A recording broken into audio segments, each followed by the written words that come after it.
Xi Jinping has more control than he did 5 years ago. So you look at what he's done in the South China Sea, you look at what they're doing around Taiwan, I would say that he's been actually quite aggressive.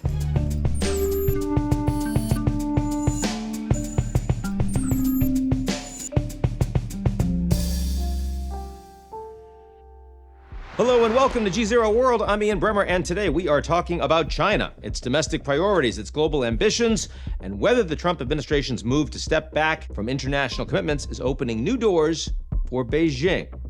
So far, the year of the snake has been off to a reasonable start for China. AI startup DeepSeek unveiled a ChatGPT rival for a fraction of the cost. Its diplomats have cast Beijing as a steadfast global partner, while the United States ramps up criticism of its own European allies. Make no mistake, China's economy is still struggling, but at the recent Two Sessions meetings, China's annual legislative conference where the Communist Party lays out its agenda for the coming year, party leaders projected their own confidence that GDP growth was on track and that China's global rise would continue in 2025. So what's next for the People's Republic? China recently said it was ready for any type of war with the United States, but is that really true? Will Beijing benefit from U.S. retrenchment and increasing global uncertainty? Or will its domestic issues hold it back? I'm breaking it all down with Bill Bishop, a China analyst and writer of the Sinocism newsletter, a top source for daily news out of Beijing. But first, what exactly is President Trump's position on China? As a candidate, he made his feelings known. China's killing us. China's massive theft of American jobs. You didn't even know China was a problem until I came along. And then at times it feels like Trump is even tougher on America's allies. The EU treats us very, very unfairly, very badly. Than its adversaries. We look forward to doing very well with China and getting along with China. His views towards the People's Republic have been, well, hard to pin down. In his first term, President Trump invited Xi Jinping to Mar-a-Lago, serving him the most beautiful slice of chocolate cake you've ever seen. But that didn't stop him from launching a trade war the next year. So what's happening now in Trump 2.0? After a pre-inauguration call, Beijing optimistically declared the two superpowers could become partners and friends. Trump himself often calls Xi a brilliant guy and praises their great relationship. He reversed his position on the TikTok ban, issued lower tariffs on China than on Canada and Mexico, and dodged Taiwan questions. Yet Trump constantly complains that China takes advantage of the U.S. He's limited Chinese investment in American technology and critical infrastructure, citing national security, and his administration says it's pulling back from Europe to focus on the Pacific. Now, Trump's warming relations with Russia are not just about Ukraine, they're also about China, moving toward Moscow to try to isolate Beijing. Nixon's Cold War playbook in reverse. Ultimately, Trump sees the world more in terms of spheres of influence, where great powers carve out territories and dictate terms at their will. On one hand, that could mean bad news for Taiwan, but on the other, the U.S. will likely be more aggressive in pushing China out of its own backyard. Trump is telling allies close to home they need to break from the PRC, criticizing China's factories in Mexico and activity in the Panama Canal. He's also stacked his cabinet with China hawks like National Security Advisor Mike Waltz and Secretary of State Marco Rubio, who is actually sanctioned by the Chinese Communist Party. The Communist Party of China is the most potent and dangerous near-peer adversary this nation has ever confronted. So where does the relationship go from here? Trump could cut a deal with Beijing, but he also appears much more willing to double down on tariffs and ramp up U.S. military activity in the Pacific. How the Trump administration navigates the relationship will have massive implications, and not just for trade, but for AI, for climate, for nuclear proliferation, and the balance of global power. China and the United States are the world's two biggest powers. The stakes, they couldn't be higher. Here to help us understand Beijing's perspective, internal priorities, and where the U.S.-China relationship goes from here, Bill Bishop, writer of the Sinocism newsletter and one of America's top China analysts. Bill Bishop, welcome to GZERO World. Thanks for having me. It's a pleasure to be here. Thank you, man. So much I want to talk to you about today. I want to start big picture with, do you think that the control that Xi Jinping has over the Chinese system, economic system, political system, military system, are there any signs that that might be less consolidated than it was 5 years ago? My view is that, at least from the top-down perspective, Xi Jinping has more control than he did 5 years ago. I think that you certainly, you've always heard grumbling in China. We still hear lots of grumbling. But when you look at the way he's gone through personnel appointments, restructured the security services, the PLA, I think it's very hard to conclude that he is in a weaker position than he was, say, 5 years ago. So he's calling all the shots. He's been through extraordinary changes, both domestically and internationally. How would you rate him now in terms of his effectiveness as a leader of 1.4 billion Chinese people? I think that when you look at the state of the economy, I think you will find a lot of people who think he's really not done a good job with the economy. Obviously, we've had a significant downturn over the last several years. We had COVID, which the response actually was good for a while, and then it went bad during the last year or so of COVID. But I think you could certainly say, as his analysis of how the world is developing and what the Chinese economy needs, I think that the jury is still out, because he has and his team have really, I think they're undertaking a pretty significant restructuring of the PRC economy away from real estate investment, away from some of the real profligate spending that, and they're trying to build it into this more of a high-tech economy. And at the same time, and that's a project that takes quite some time, and it's going to have a lot of bumps. But I think when you're sitting in Beijing, I think, at least from Xi's perspective, you look out at how the world is developing, I think you can make a pretty good case that you're on the right path. I'm not sure that maybe a lot of people in China would agree with that. Not that they necessarily have a say, but I am more in the camp that he has been pushing forward on some very, very difficult reforms in ways that he and his team believe make sense for how they've diagnosed both the issues in the PRC system, but also the general trend of global development. And that, of course, I think has there's a Marxist worldview behind that. Would you say that he has been overly cautious or overly strong in terms of his willingness to take big and necessary decisions over the past few years? If you had to err on one side, where do you think it would be, and why? So the answer actually to that question is I will hedge and say yes. I think he's been on some of the economic policies. He's actually been overly cautious, where I think they need to do more in terms of certain types of fiscal reform, fiscal support to get the economy out of what appears to be an accelerating deflationary cycle.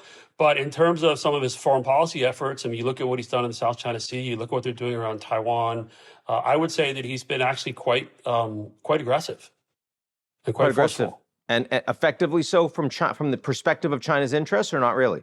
I think so. I mean, he has changed the facts on the ground in the South China Sea. He has, I think, is moving towards changing the status quo around Taiwan.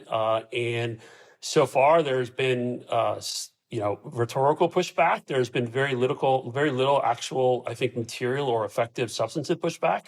And so it's not clear what costs he's really incurred from some of their foreign policy moves. I think, from their perspective, there's reason to be confident because they've actually been able to do a lot of things without too much blowback.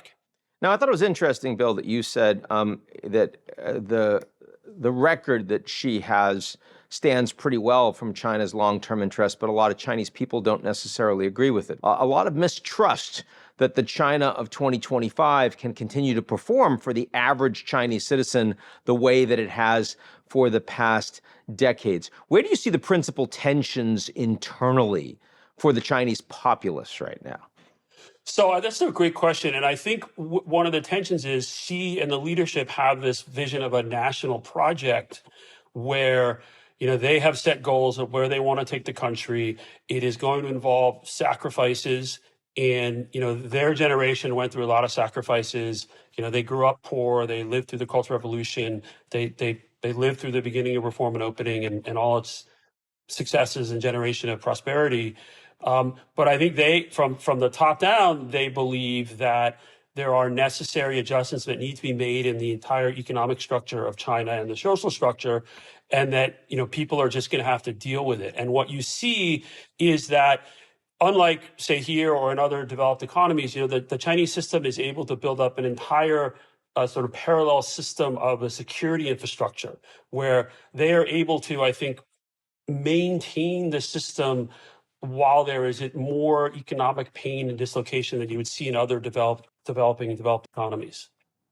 So when you look at the Jack Ma rehabilitation, I was surprised by that. It doesn't happen very often. Jack Ma, of course, the billionaire founder of Alibaba, who suddenly disappeared when he fell out of favor. It's hard to come back from that. Is that because he's so important for the Chinese economy to become successful, or has he been sufficiently lobotomized that it shows the great strength of Xi? I think, you got to remember Jack Ma is a Communist Party member. He was effectively removed from Alibaba and sort of put into the sort of silenced for some period of time. He did whatever he needed to do to stay in good graces. He didn't do a tell-all book. He didn't go on podcasts. He didn't complain about Xi. I think the reappearance of Jack Ma in February at this symposium for private entrepreneurs, it's an indication, though, I think, of the overshooting in some of the policies, the realization that, yes, there are, as we're doing this economic restructuring, we may have gone too far, for example, in cracking down on private entrepreneurs. And so now the party needs the private business people they need them to get things going again. And so they're going in another period of a very tight embrace, saying, we love you again, you're our people, we're going to be nice to you. We've seen this in cycles before. And I think one of the challenges for the leadership and for the economy is that the savvy private business people, they understand the history and they know that, yes, this is a moment where there might be a lot of wealth created and they can do a lot for China. But I don't think there's a lot of people who believe that the Communist Party has fundamentally sort of changed its view of private business, which is they're there to be harnessed and managed and controlled, and we'll be nicer when we need them. And then when we feel like we don't really need them, we'll be a little tougher like we were several years ago. But it certainly was a meaningful rehabilitation that I think was a very important and clear signal that we are entering into a phase of more support and more embrace of private businesses in China. So, when I think long term, China as an economy is, not as big as the United States. China's only a middle income economy. It's not a high income economy. And yet, if you look at the technologies that matter for the future of the planet, China's number one or number two in so many of them, right? And in many ways, they dominate over the United States. Do you think if we look ahead 10 years, is this an environment where almost no matter what the U.S. policies are, you see China as being in just an increasingly dominant global position, or not at all, and why? So I think at this point, the trajectory would support the argument that they will be in an increasingly dominant position technologically in many areas. You look at where they are on things like renewable energy and the related technologies. And, a lot of that came from this Made in China 2025 plan that they put out 10 years ago. And they've actually hit most of their best benchmarks. It's a real success from an industrial sort of policy planning perspective. When you look out over the next 10 years, they are continuing with their planning cycle. And they're dumping, investing much more money now into foundational science, technology research.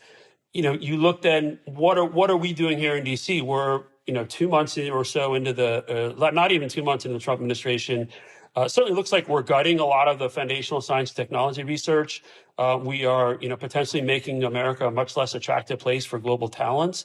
And so, back to your question, I think when you look at if you're Xi Jinping or people around him and you look at the trends, I think you would actually feel like, we've got a big problem in chips and we're working really hard on that. But in all these other areas, the forces are actually lining up fairly well in our favor. So do you think, you mentioned the new administration. Of course, I was going to get there. You've got 2 rounds of 10% tariffs now on China. which certainly the Chinese don't welcome. The bilateral relationship has clearly gotten worse. And yet so much of what the United States is doing right now, both economically as well as geopolitically, seems to be affording a lot more space for China to do what it wants. Do you think that this is largely welcomed by the Chinese leadership right now? Do you think they get that, or they'd just rather have more stability? I think it's too early to tell. I think, though, that you have both challenges and opportunities. The challenges are on the bilateral relationship and whether or not the U.S. is able to sort of build a kind of a new sort of free-ish trade bloc that excludes China and puts tariffs on Chinese origin goods, not just coming to the U.S., but Chinese origin goods globally. I think that would cause them a lot of problems. But in terms of general geopolitics, the first 7 weeks or so of the Trump administration, I think from Beijing's perspective, Trump has just created more space and opportunity. I mean, one of the big goals of the Chinese over the last several years has been to prize the U.S. and the EU apart. Maybe not have the EU become sort of lean much more towards China, but at least lean away from the U.S. And certainly Ukraine over the last couple of weeks, I think that, you see some European leaders and EU leaders talking about how the U.S. is also, sort of almost like an enemy. An adversary, and yeah. So that is a absolutely. huge win for Beijing. And I mean, the U.S. saying, throwing the UN under the bus or leaving the Paris Climate Accord, the WHO, I mean, all these things. China is set up to be the most important actor if the Americans are not in the game. And they are taking advantage of that. And they are, the foreign minister Wang Yi gave a press conference over the weekend. Among his messaging was really how, China is a force for stability. China is a force for multilateralism. China is the protector of the global order. And they've been saying this for a while. And, you can poke holes and argue with each of those points.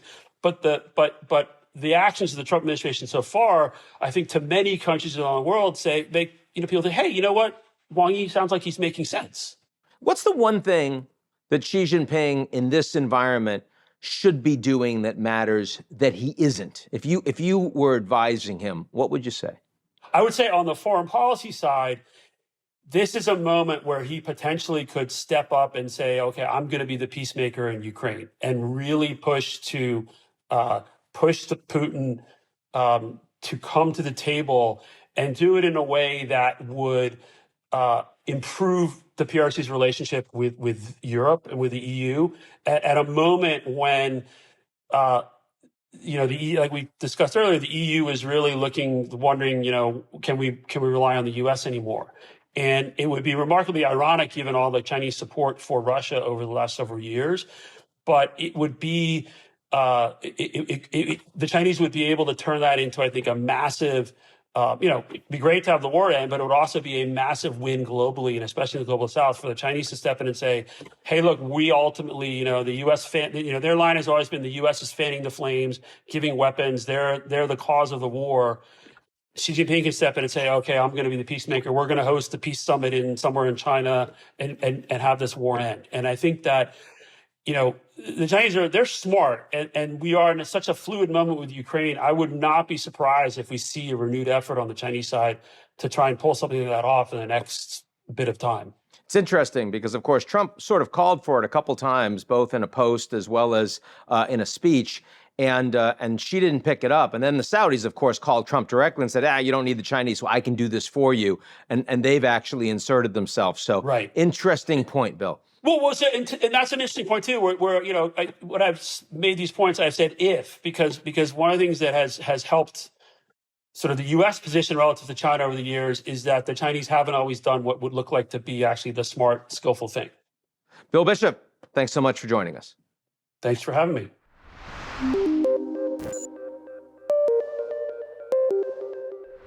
That's our show this week. Come back next week, and if you like what you've seen, or even if you don't, but you consider yourself a great power who can go toe-to-toe with China and the United States, why don't you take a minute, sign up for our most excellent morning newsletter. It's called GZERO Daily.